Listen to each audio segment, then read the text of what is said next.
복받는 비결이 있습니다. 복받는 비결이 있습니다. 라는 제목으로 하나님 말씀 전하겠습니다. 톨스토이가 쓴 여러 작품 가운데 매우 짧은 이야기가 하나 있더라고요. 그 제목이 이렇게 나와 있어요. 어떻게 작은 악마는 빵 한 조각을 보상하였는가? 라는 이야기예요. 그런 제목의 이야기예요. 내용은 매우 간단합니다. 가난한 농부가 있었어요. 아침도 굶고 이제 밭에 나가서 일하기 위해서 이제 준비해서 나가면서 점심으로 먹을 빵 한 조각을 들고 밭으로 나갔어요. 밭에 도착하고 난 뒤에 일을 해야 되니까 겉옷에다가 그 빵 한 조각을 정성스럽게 싸서 이제 한쪽에 놔놓고 그리고 밭일을 열심히 하여서 이제 점심때가 되고 배가 고파서 이제 그 빵으로 점심을 때우기 위해서 찾아보았는데 옷을 아무리 뒤적거려 보아도 그 안에 있어야 할 빵 한 조각이 있지 않은 거예요. 사실은 거기에 함께했던 이 악한 악마가, 작은 악마가 이제 이 농부가 하나님 앞에 부끄러운 죄를 짓도록 하기 위하여 원망하게 하고 분노하게 하고 그래서 하나님께서 기뻐하시는 그와 같은 일을 하지 못하도록 하기 위하여 그렇게 꾀를 내었다는 거예요. 그러면서 이 농부가 어떻게 하나 반응을 지켜보았는데 이 농부가 그 자리에서 이렇게 이야기하는 거예요. 참 이상한 일도 다 있다. 내가 분명히 여기 두었는데 뭐 없으니까 어쩔 수 없지. 굶어 죽기야 하겠어? 누가 훔쳐갔다면 아마 배가 너무 고파서 그랬을 거야. 그리고 우물에 가서 그 우물물로 배를 채우고 그리고 다시 부지런히 일을 하기 시작했다는 거예요. 그 모습을 보면서 이 작은 악마는 크게 실망을 합니다. 이제 본부로 돌아가서 큰 악마에게 보고를 했어요. 제가 이렇게 했는데 농부가 이렇게 반응해서 제가 실패했습니다. 그러자 이 큰 악마가 질책하고 책망하기 시작하는 거예요. 아니 어쩌려고 그러냐. 사람들이 농부를 본받아 가지고 그렇게 따라하면 어떻게 되겠냐. 우리 일이 뭐가 되겠냐. 그러니 지금 당장 돌아가서 이 농부가 나쁜 죄를 짓도록 만들으라는 거예요. 그러면서 이 큰 악마가 이 작은 악마에게 아이디어를 하나 줍니다. 그것이 무엇이냐면 그 잃어버린 빵 한 조각에 대한 보상을 잘 해주면 될 거라는 거예요. 이 작은 악마가 성실한 일꾼으로 변장하여서 이 농부의 집에 들어갑니다. 그 밑에서 일을 하게 되었어요. 이 악마가 농부에게 하루는 그렇게 제안하는 거예요. 주인님, 올해는 우리가 그냥 밭에 하지 말고 저기 물이 많은 습지에다가 농사를 짓자고. 거기 아무도 농사를 짓지 않는 땅인데 올해 거기 하면 잘 될 것 같다고. 그래서 농부가 그 이야기를 듣고 그래? 아무도 짓지 않는 땅인데 한번 해볼까? 그래서 농사를 지었는데 그 해에 큰 흉년이 들었어요. 가뭄이 들어가지고 다른 농부들은 다 거둘 게 없어가지고 고통스럽게 그 한 해를 보내었는데 이 농부의 집은 수출이 너무 많아가지고 부족함 없이 지나게 되었다는 거예요. 그 다음 해가 되었어요. 이 일꾼이 이제 농부에게 또 다른 제안을 합니다. 주인님, 올해는 우리가 저 언덕 위에 있는 저 높은 땅에다가 농사를 짓자고. 그래서 농부가 그래? 아무도 농사를 짓지 않는 곳인데 한번 해볼까? 그래서 거기에다가 밭을 일구고 농사를 지었는데 마침 그 해에 큰 홍수가 나는 바람에 그 언덕 아래에 있는 모든 밭들이 다 물에 잠기고 큰 피해를 입어서 농부만 부자가 되고 나머지 사람들은 다 한 해 농사를 망치게 되었다는 거예요. 이제 가진 것이 넉넉해졌어요. 부유해졌어요. 이제 남은 곡식을 갖다가 어떻게 하나 먹고 뭐 해도 뭐 많이 남아 있으니까 이걸 어떻게 처리할까라고 이야기했는데 그때 이 작은 악마가 그렇게 제안을 하는 거예요. 주인님, 이 남아있는 곡식으로 맛있는 술을 만들자고. 그래서 농부가 그럴까? 그러면서 술을 맛있게 만들었더니 거기에 여러 이웃들을 불러다가 이제 매일같이 잔치를 벌이는 거예요. 뭐 가진 건 넉넉하고 술도 잘 준비되어 있으니 얼마나 기뻤겠어요. 이 농부가 농사가 잘 되고 사는 형편이 좋아지니까 주변에 있는 부자 농부들이 와가지고 친구하자고 같이 지내자고 그렇게 교제를 나누면서 함께 즐거운 시간을 보내는 게 너무나 만족스러웠어요. 가난한 이웃들이 와서 같이 이렇게 음식을 나누고 뭐 술자리에 같이 끼어보려고 해도 관심도 가지지 않는 거예요. 자기가 이렇게 큰 성공을 거두고 나고 나니까 부인이 하는 그 일이 영 눈에 차지 않는 거예요. 조금만 실수해도 버럭 화를 내기 일쑤였던 거예요. 매일같이 술로서 파티를 하면서 흥청망청 보내게 되었는데, 시작은 즐거운 마음으로 시작하였지만 그 술자리가 끝날 때쯤에는 거기에 모여있는 사람들이 다 같이 다투고 싸우고 고성을 지르고 서로 멱살 잡고 주먹이 오가는 그런 비참한 꼴을 면하지 못했다는 거예요. 이제 이 모습을 보고 이 작은 악마가 큰 악마에게로 찾아갑니다. 이 큰 악마가 너무 잘했다고, 너무 큰 일을 이루었다고, 아니 어떻게 그 귀한 음료를 만들 생각을 했냐고 그랬더니 이 작은 악마가 이 큰 악마에게 그렇게 이야기하는 거예요. 아닙니다. 저는 아무것도 한 것이 없습니다. 제가 한 것이라고는 단지 남아도는 곡식으로 술을 만들면 좋지 않겠냐고 말했을 뿐입니다. 그런데 농부는 하나님이 주신 그 곡식으로 술을 만들어서 마치 흥청망청 취하여서 짐승이 되어버렸지 뭡니까? 라고 대답했다는 거예요. 이 톨스토이가 이 이야기를 통해서 우리에게 말씀하려고 하는, 가르쳐 주려는 바가 무엇인가 생각해 보았어요. 여러분, 무엇이 복이라고 이야기할 수 있습니까? 우리가 생각해 보면 지금 이 이야기에 나와 있는 이 장면들을 우리가 생각해 보면 빵 한 조각을 잃어버린 것, 거기에 대해서 좋은 마음을 가진 것, 너무나 귀한 일이죠.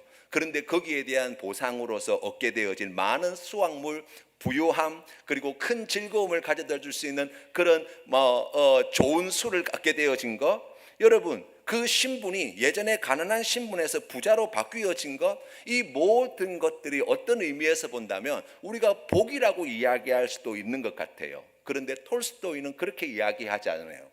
그러니까 단순하게 가진 것이 많아졌다고 해서, 단순하게 우리가 기쁨을 누릴 수 있는 좋은 것이 생겼다고 해서, 단순하게 내 신분이 바뀌어졌다고 해서 그게 정말 당신에게 복이 됩니까? 라고 할 때 톨스토이는 아니라고 이야기한다고요. 그러면 우리가 다시 한번 고민해 보는 거예요. 뭐가 진짜 복일까?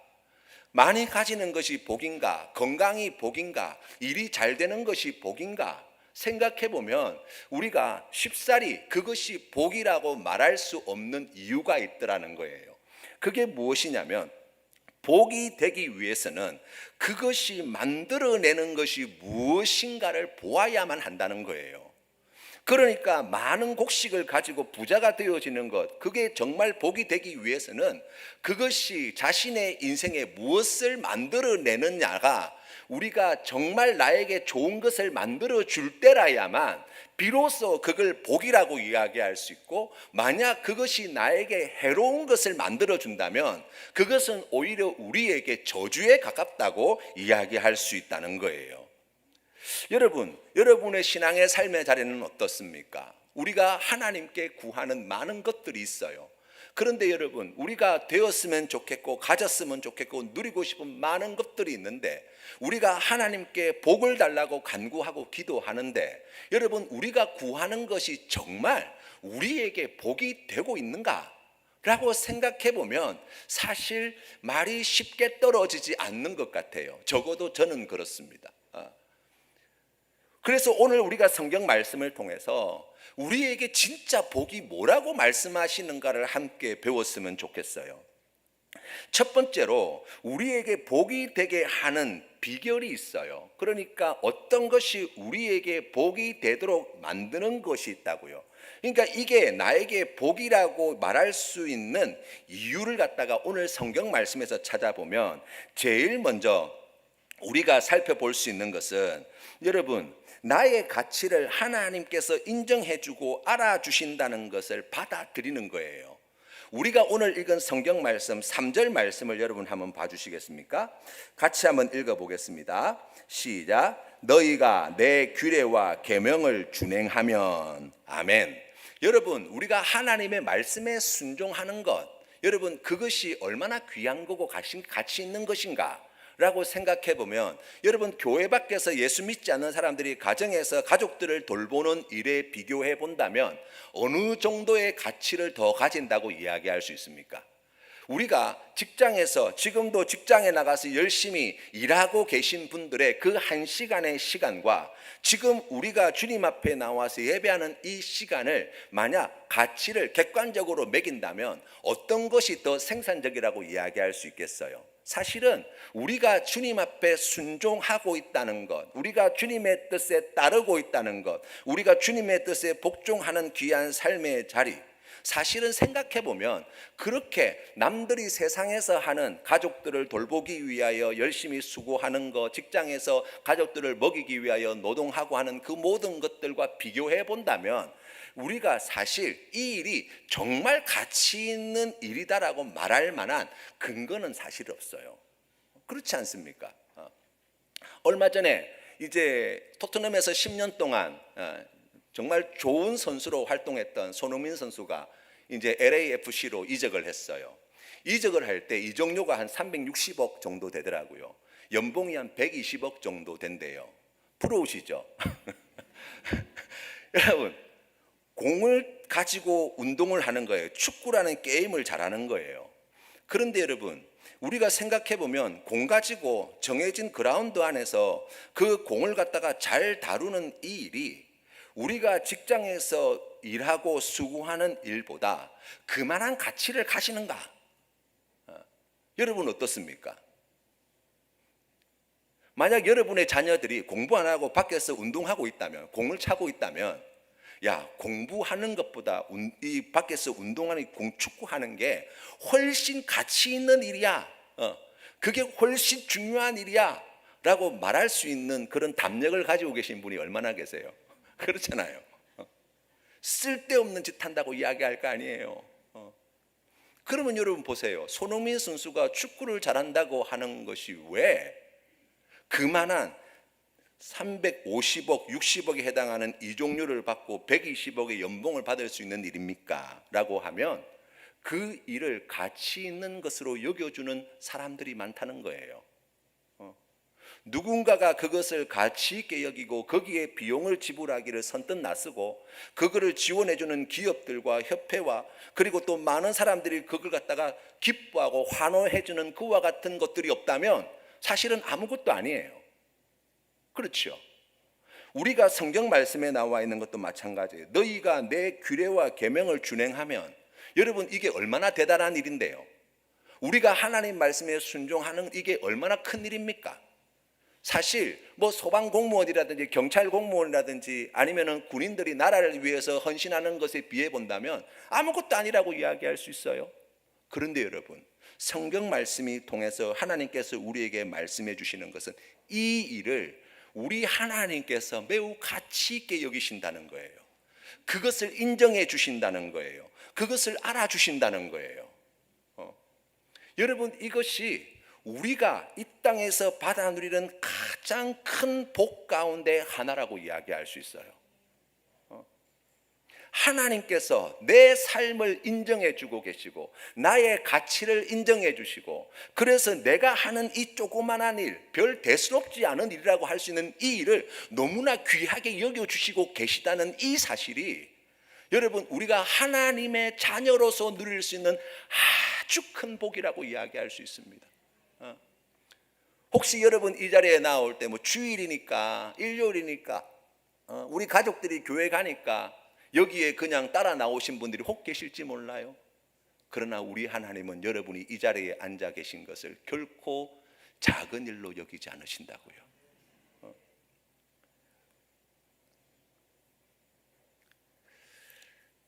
우리는 하나님께 열심을 내는 것이 좋은 신앙이라고 생각합니다. 우리가 잘 알고 있는 엘리야 선지자는 그런 사람이었어요. 바알과 아세라의 제사장 850명과 맞짱을 뜰 만큼 그 믿음의 배포가 대단했어요. 열왕기상 19장 14절 말씀에 보시면 하나님께 자신의 신앙을 이렇게 이야기합니다. 그가 대답하되 내가 만군의 하나님 여호와께 열심히 유별하오니. 그렇게 하나님 앞에 열심을 보였던 이 엘리야 선지자가 하나님께 열심을 내어서 만들어낸 결과가 뭐냐? 포기였어요. 좌절이었어요. 원망이었어요. 불평이었어요. 그래서 하나님께 차라리 나를 죽여달라고 이야기하는 사람이 되었다고요. 여러분, 우리가 하나님께 열심을 내는 것으로 우리의 신앙을 증명해 보이려고 한다면 반드시 이 수렁에 빠지게 될 거예요. 그렇지 않으면 어떻게 될까요? 바리새인처럼 교만한 자들이 될 거예요. 성경은 우리에게 하나님께 열심을 내어라고 말씀하지 않습니다. 신앙은 무엇입니까? 이사야서 9장 7절 말씀에 이렇게 말씀합니다. 그 정사와 평강이 더함이 무궁하며 또 다윗의 왕자와 그의 나라에 군림하여 그 나라를 굳게 세우고 지금 이후로 영원히 정의와 공의로 그것을 보존하실 것이라. 만군의 여호와의 열심히 이를 이루시리라. 아멘. 믿음이 좋다는 것은 무엇이냐라고 이야기하면 하나님이 나를 향하여 이와 같은 열심을 가지고 일하고 계시다는 것을 받아들이는 거예요. 이것이 우리의 신앙의 중심이 되어야 한다고요. 그러면 순종한다는 것은 무엇입니까? 라고 이야기하면 고린도후서 11장 2절 말씀에 뭐라고 말씀하냐면 이렇게 나와 있어요. 내가 하나님의 열심으로 너희를 위하여 열심을 내노니. 그러니까 하나님이 나를 위하여 이와 같이 열심을 다하여 일하고 계시다는 사실을 받아들일 때 거기에 대한 정당한 반응이 우리의 열심의 내용이 되어야 한다고요. 우리의 순종의 자리가 그와 같다고 이야기하는 것입니다.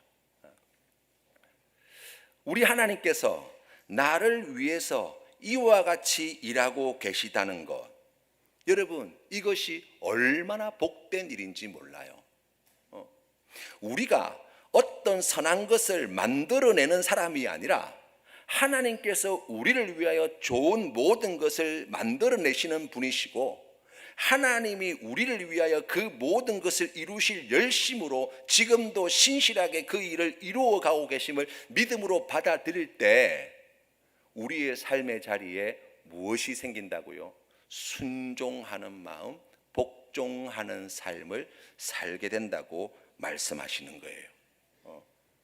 그래서 여러분, 하나님이 나의 가치를 아시고 하나님이 나를 알아주시고 하나님께서 나의 그 모든 것을 귀하게 여겨주신다는 이 한 가지 사실만 하더라도 우리가 얼마나 큰 복을 받은 사람인가를 알게 됩니다.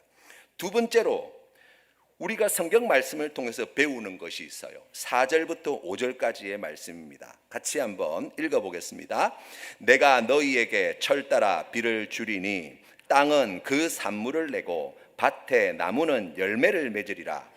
너희의 타작은 포도 딸 때까지 미치며 너희의 포도 따는 것은 파종할 때까지 미치리니 너희가 음식을 배불리 먹고 너희의 땅에 안전하게 거주하리라. 아멘.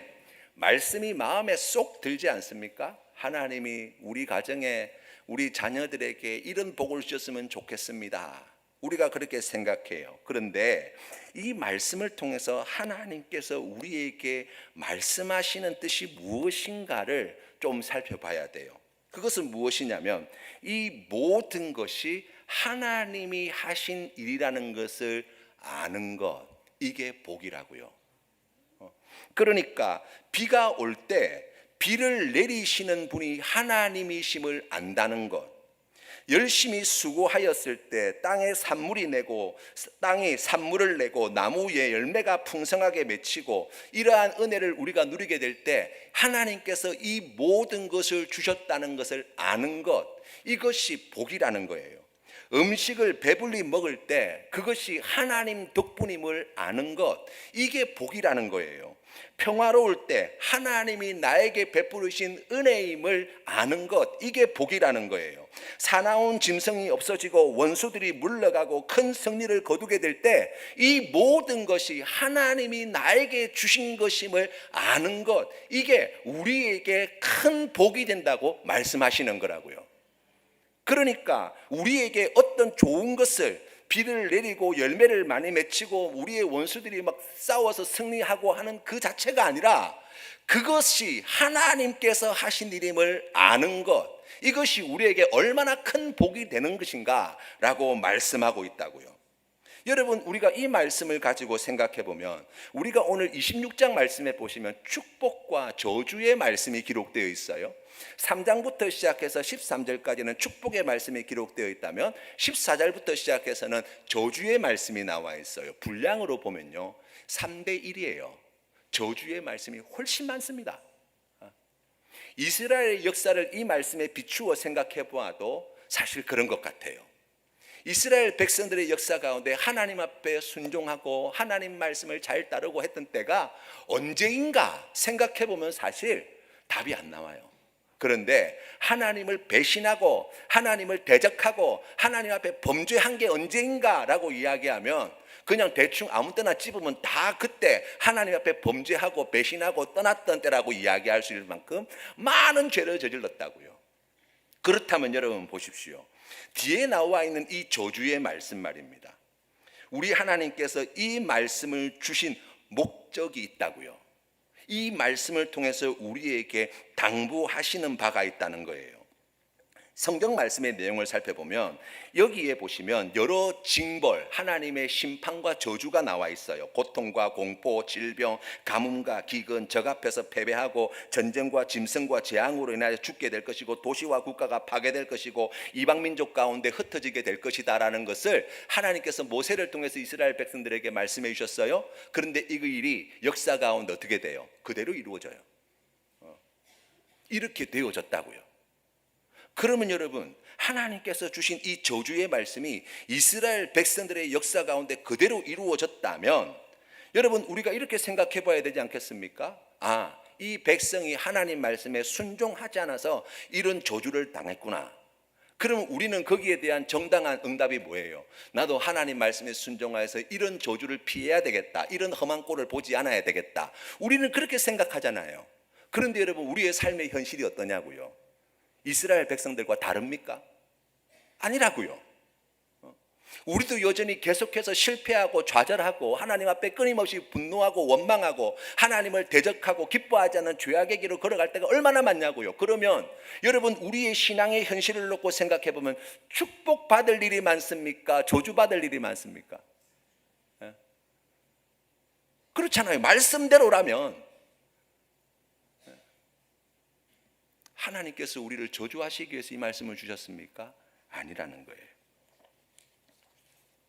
이 저주라는 것을 다르게 해석하셔야 돼요. 바로 징계라는 말이에요. 히브리서 12장 6절 말씀에 하나님께서 말씀하십니다. 주께서 사랑하시는 자를 징계하시고 그가 받아들이시는 아들마다 채찍질 하시느니라. 성경 말씀 18절과 21절과 24절과 28절 말씀에 보시면 너희를 7배나 더 징벌하리라 말씀하십니다. 우리 하나님의 징벌이 얼마나 철저하게 이루어지는가를 말씀하고 계세요. 그런데 여러분, 하나님께서 왜 이 백성들에게 이와 같은 무서운 저주의 말씀을 주셨는가? 저주라고 이야기하는 이 말씀은 하나님의 은혜에서 떠난 것인가? 하나님의 도우심을 받지 못한 것인가? 내가 하나님과 관계가 완전히 깨어지고 파탄나서 더 이상 소망이 없는 자리에 나가 떨어진다는 이야기인가? 성경은 뭐라고 말씀하시는가요? 아니라고 말씀하시는 거예요. 40절 말씀에 이렇게 말씀합니다.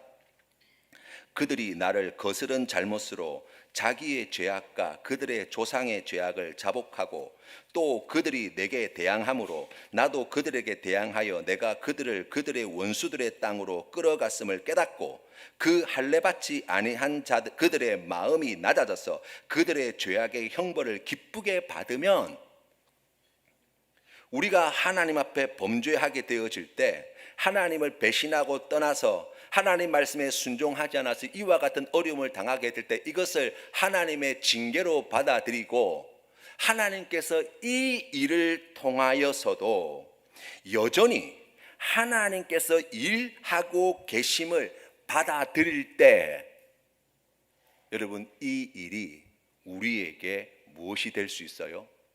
축복의 통로가 될 수 있다고 말씀하시는 거예요.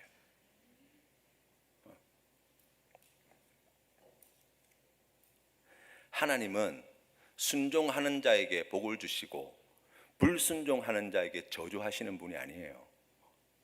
왜 그렇습니까? 우리가 하나님의 자녀거든요. 우리가 하나님의 백성이거든요.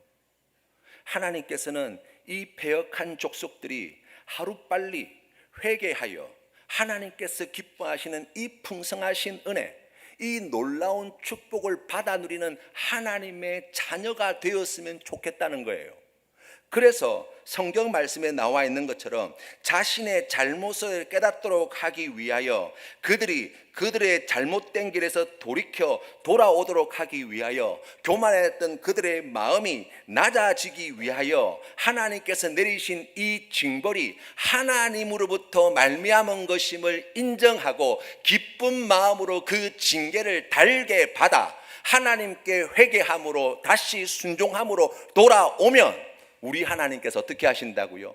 그 풍성하신 은혜와 사랑을 아끼지 아니하고 회복시키시는 놀라운 은혜를 더하여 주신다고 말씀하고 계신 거예요.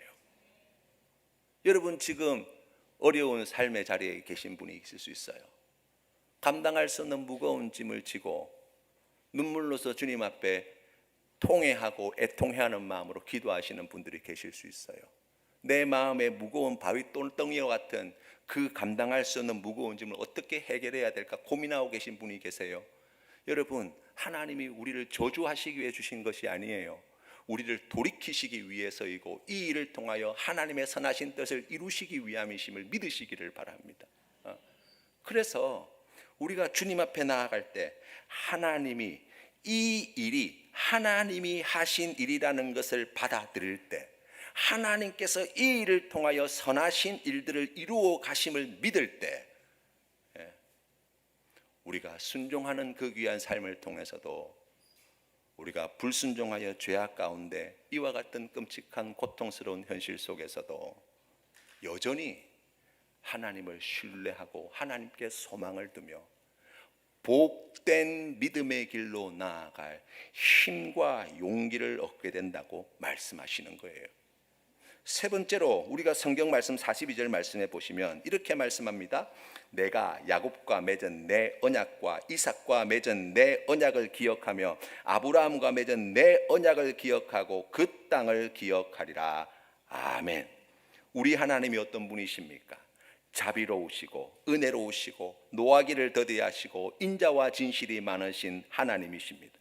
그 인자를 천대까지 베풀며 악과 과실과 죄를 기꺼이 용서해 주시는 하나님이십니다. 그분은 그분의 사랑하는 백성들에게 약속하신 그 귀한 말씀을 홀이라도 변개치 아니하시고 후회함이 없으시고 마침내 약속하신 그 모든 일들을 이루어내실 능력과 지혜와 권세와 사랑이 있으신 분이십니다. 그렇기 때문에 우리가 하나님의 그 귀한 언약의 말씀을 신뢰하는 것이야말로 우리의 인생에 베푸르신 가장 귀한 은혜요 복이라고 고백하는 거예요. 그래서 여러분, 이 모든 말씀을 정리해 보면 이 26장 말씀에 우리가 복을 받는 비결을 한마디로 뭐라고 소개하고 있느냐? 1절과 2절 말씀에 이렇게 말씀하고 있어요. 너희는 자기를 위하여 우상을 만들지 말지니 조각한 것이나 주상을 세우지 말며 너희 땅에 조각한 석상을 세우고 그것에게 경배하지 말라. 나는 너희의 하나님 여호와임이라. 너희는 내 안식일을 지키며 내 성소를 경외하라. 나는 여호와이니라. 아멘. 하나님을 경외하며 경배하며 살아가는 삶, 우리의 삶의 형편이 어떠하든지 간에 지금 내가 잘 되든지 지금 내가 인생의 깊은 구렁텅이로 빠져 있든지 상관없이 그 자리에서 우상을 섬기지 아니하고 우리가 하나님을 경외하고 하나님을 경배함으로 주님 앞에 나아갈 때 우리 사랑하는 하나님께서 우리에게 주시고자 하시는 이 놀랍고 풍성하신 복을 모두가 받아 누리게 될 거라고 말씀하시는 거예요. 사랑하는 성도 여러분, 오늘 주님 앞에 믿음으로 나아갈 때 하나님께서 나에게 이미 풍성한 복을 주셨음을 고백합시다. 우리 하나님께 주신 이 귀한 은혜, 이 놀라운 축복을 우리가 믿음으로 받아들이며 더욱 하나님을 경외함으로, 하나님을 귀하게 여기고 하나님을 두려워하며 하나님을 공경하는 마음으로 하나님을 높여드리는 귀한 삶의 자리로 나아가기를 열망합시다. 그것이 하나님께서 주신 그 귀한 모든 좋은 것을 받아 누리는 유일한 길임을 믿으시기를 바랍니다. 그 믿음을 무엇을 통해서 나타내 보일 수 있습니까? 예수 그리스도를 나의 구세주로 영접하는 것에 있어요. 크신 복을 베푸시는 하나님의 이 놀라우신 은혜와 사랑 다 받아 누리시는 우리 모든 성도님들 되시기를 바랍니다. 우리 다 같이 일어나셔서 비준비하시니 우리 함께 다시 한번 찬양으로